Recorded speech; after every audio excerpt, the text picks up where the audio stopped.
Hello दोस्तों, let's grow upper channel में आप सभी का स्वागत है। जैसा कि हम लोग नंबर सिस्टम पढ़ रहे हैं, नंबर सिस्टम में आज हम घात पे आधारित संख्याओं का शेषफल ज्ञात करना सीखेंगे। हम इस टॉपिक को इसलिए लेके आए हैं कि इससे संबंधित एक टॉपिक हम ऑलरेडी पढ़ चुके हैं। वो टॉपिक कौन सा है? किसी संख्या का इकाई अंक ज्ञात करना। उसी के हेल्प से हम आज शेषफल ज्ञात करना सीखेंगे। ठीक, सबसे पहले हम इसमें नियम जान लेते हैं। इसके कुछ ऐसे नियम हैं जिसको अगर हम जान लेंगे तो कुछ सेकेंड में आंसर बता देंगे। तो हम सीधे चलते हैं टॉपिक पे। पहला नियम हम देखते हैं इसका। यदि संख्या कोई a पे पावर n है अपान a+1 है, ठीक, तो इसका शेषफल हमेशा क्या होगा? 1 होगा। ठीक, शेषफल 1 कब होगा? जब a पे जो घात होगा n वो सम संख्या हो। जब a पर घात सम संख्या होगा तो वो उसका शेषफल क्या होगा? हमेशा 1 होगा। देखिए, अगर ये नियम आपको मालूम रहेगा तो आप देखते क्या करेंगे, इसको सॉल्व कर देंगे। ठीक, अब यही चलते हैं दूसरे नियम पे। ठीक, a पे कोई घात है n अपान a+1 है। ठीक, तो इसका जो शेषफल होगा हमेशा क्या होगा? a होगा। ये कैसे होगा? कैसे होगा तो देखेंगे। a पे जो घात है n है, n क्या है?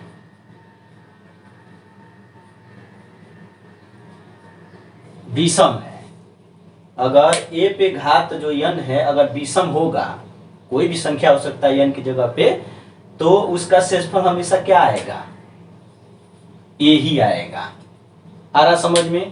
पहले वाले में क्या बताए हैं कि a पे घात है n या कोई भी संख्या हो सकती है, अगर सम है तो शेषफल हमेशा क्या आएगा? 1 आएगा।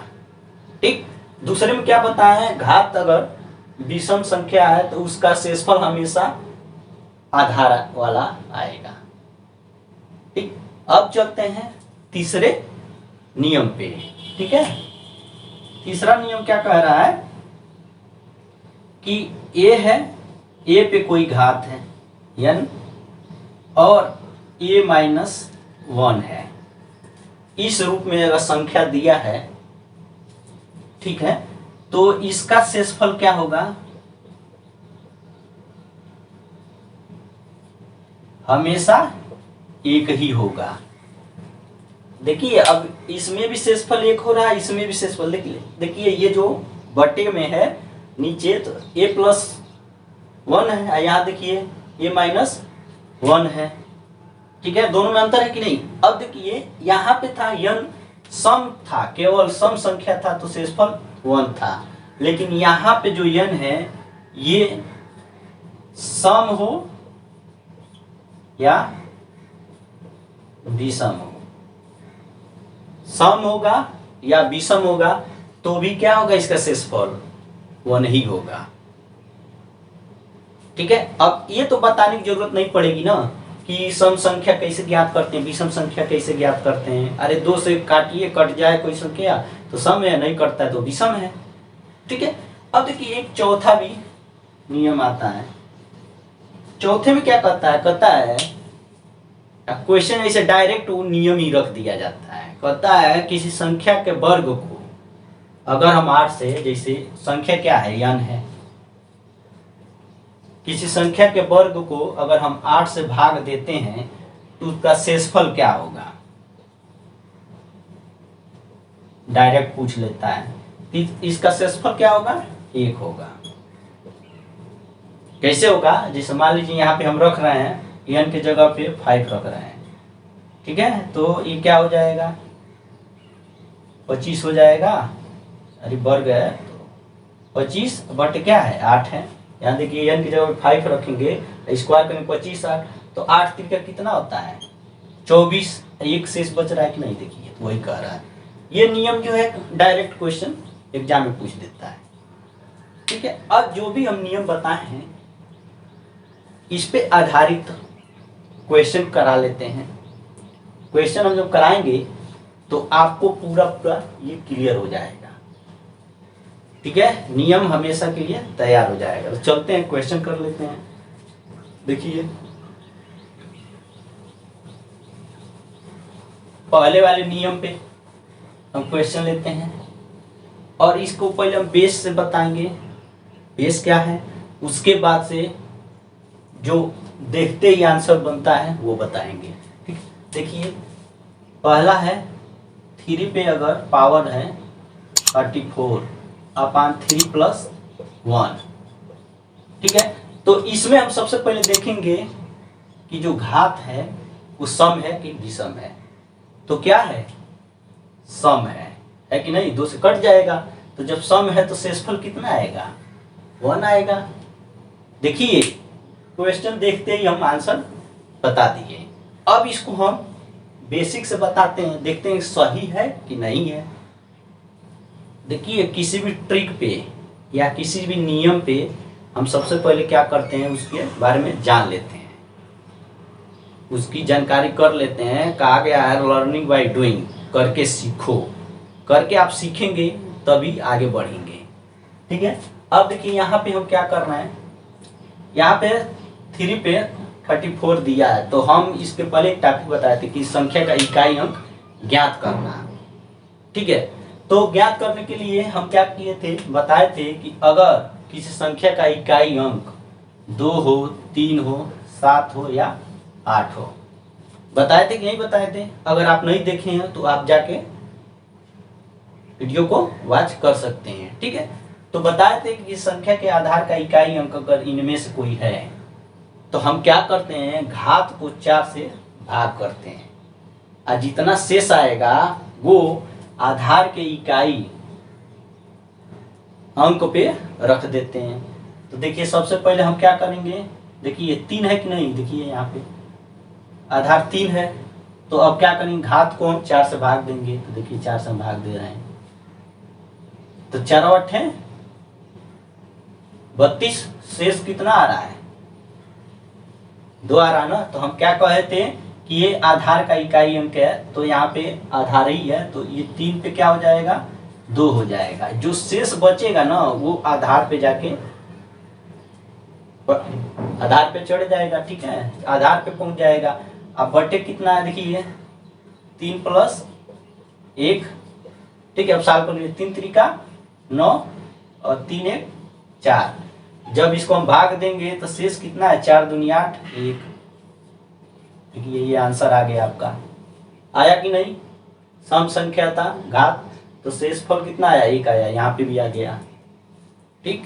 यानी जो नियम है वो एकदम सही है, नियम जिसने बनाया वो सही बनाया है, हमारे कहने से आपके कहने से गलत नहीं हो जाएगा, ठीक है। अब चलते हैं दूसरे पे, ठीक है।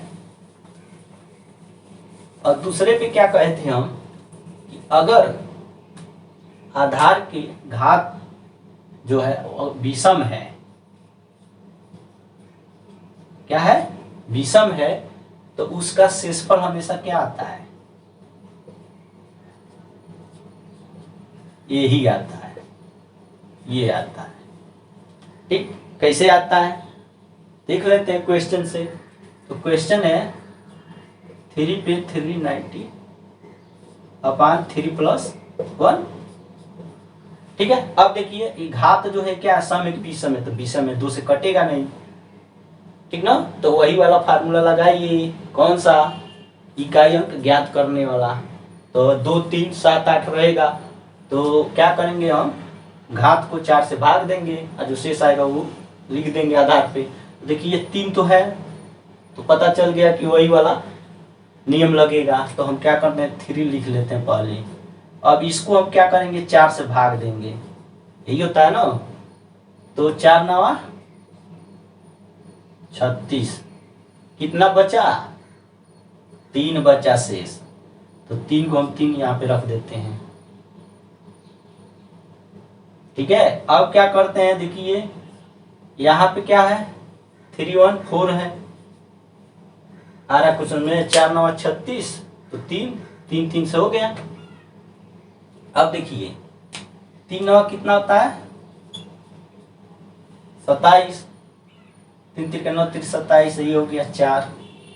हम 4 से क्या करेंगे? भाग देंगे। तो जब 4 से भाग देंगे, 4 6 24, और शेष कितना आ रहा है? 3 आ रहा है। शेषफल कितना आ रहा है? 3 आ रहा है। तो देखिए हम क्या बताए थे, यहाँ पे ए आएगा, तो ए की जगह पे क्या था?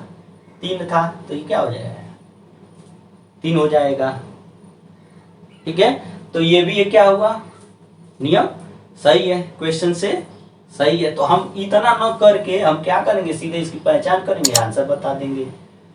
आई होप कि आपको समझ में आ रहा होगा। यहाँ देखिए, ठीक है, तो 4 से हम भाग दिए हैं, तो शेष कितना आया? 3 आया। तो 3 वही तो यहाँ पे आधार दिया है। अब चलते हैं तीसरे वाले पे। ठीक है, अब किस पे चलते हैं? तीसरे वाले पे चलते हैं। ठीक, उसमें क्या है, तीसरे वाले नियम में क्या हम अभी ऊपर बताएं कि कोई संख्या उस पे घात दिया है, अपान a-1 दिया है, और उसके ऊपर जो घात लगा है संख्या पे, आधार पे, वो सम हो या विषम हो, तो क्या होगा? शेषफल हमेशा 1 ही आएगा। ठीक, अब इसको हम क्या करते हैं, क्वेश्चन से कर लेते हैं साहब। क्वेश्चन से समझेंगे तो आसानी रहेगी और हमेशा के लिए याद हो जाएगा। चलिए तीसरा हम चलते हैं, इसी का क्वेश्चन करा लेते हैं। यहाँ देखिए ये दिया है 17/8-1। अब इसको हम जब सॉल्व करेंगे तो देखेंगे कि शेषफल 1 आ रहा है कि नहीं आ रहा है। अगर आ रहा है तो क्वेश्चन और नियम क्या है? सही है। ठीक है, तो यहाँ पे देखिए बताए थे, क्या बताए थे? इकाई का अंक ज्ञात करने के लिए। ठीक है, तो हम सबसे पहले देखेंगे इकाई अंक ज्ञात करने का नियम। तो उसमें क्या था?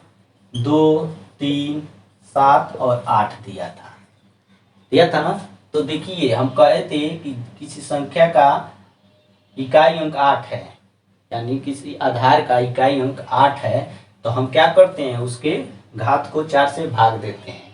तो हम सबसे पहले इस संख्या को लिख लेते हैं 8। ठीक, आई होप आपको समझ में आ रहा होगा। और फिर हम इसके, अगर यहाँ आपको कंफ्यूजन लग रहा होगा ना, तो इकाई अंक ज्ञात करने वाला जो वीडियो है उसको देख लीजिएगा, समझ में आ जाएगा।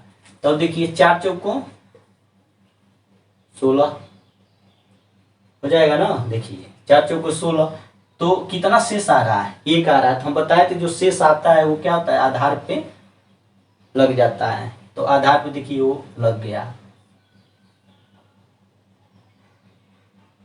ठीक है, अब देखिए क्या हो जाएगा, यहाँ पे 7 हो जाएगा। आ रहा है कि नहीं समझ में? तो जब इसको हम सॉल्व करेंगे तो 8/7 हो जाएगा। तो कितना शेष आएगा? 1 आएगा। यही हमारा क्या है? आंसर है। देखिए वही कह रहा था, ये विषम है, तो अगर सम मोड आएगा तो भी वही होगा, आंसर इतना ही आएगा।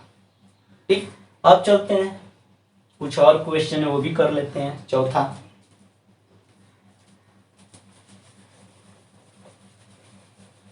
जितना प्रैक्टिस किया जाता है मैथ उतना ही आसानी से आ जाता है। ठीक है, देखिए यहाँ कह रहा है ये वाला 57 और 25 - 1। ठीक है, इसका कह रहा है इकाई अंक ज्ञात कीजिए।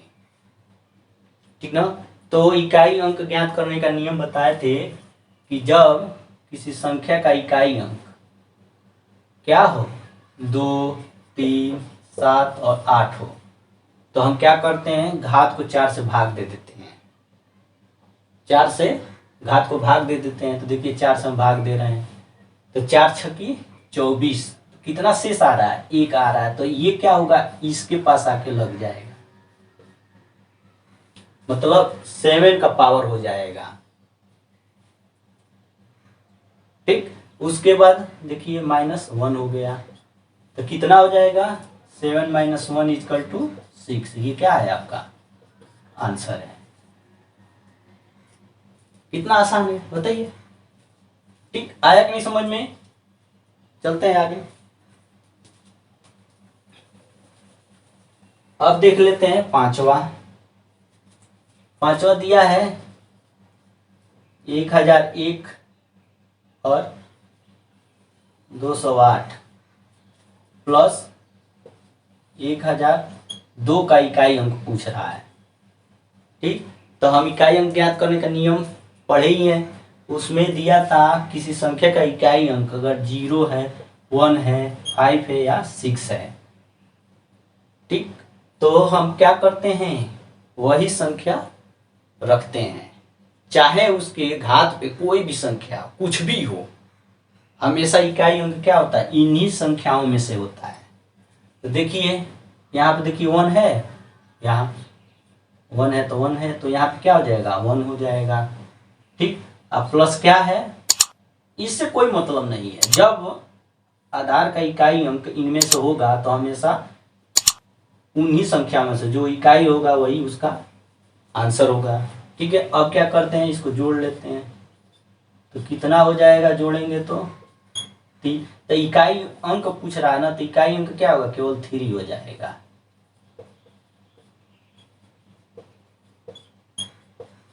यही क्या है? इसका आंसर है। ठीक, आप लोग इकाई अंक ज्ञात करने का जो नियम बताया गया है उसको याद कर डालिए। वो याद कर डालेंगे तो बहुत कई तरह के क्वेश्चन आते हैं, उससे रिलेटेड कर ले जाएंगे आप। घात से संबंधित कोई भी होगा, विश्वास दिलाता हूं कर ले जाएंगे। आई होप कि आपको ये सारी चीजें समझ में आ गई होंगी, जितनी भी चीजें बताई गई हैं। ठीक है, नंबर सिस्टम में केवल 2 टॉपिक रह गया। एक क्रमागत संख्याओं का निकालना होता है, योगफल, गुणनफल। ठीक है, वो सब चीजें हैं। और एक होता है सबसे बड़ी संख्या। संख्याओं का सीरीज दिया रहेगा, उसमें पूछ देगा सबसे बड़ी संख्या कौन सी है, तो वो रह गया है। समझ में आ गया होगा तो लाइक, शेयर और सब्सक्राइब करना ना भूलिएगा। धन्यवाद।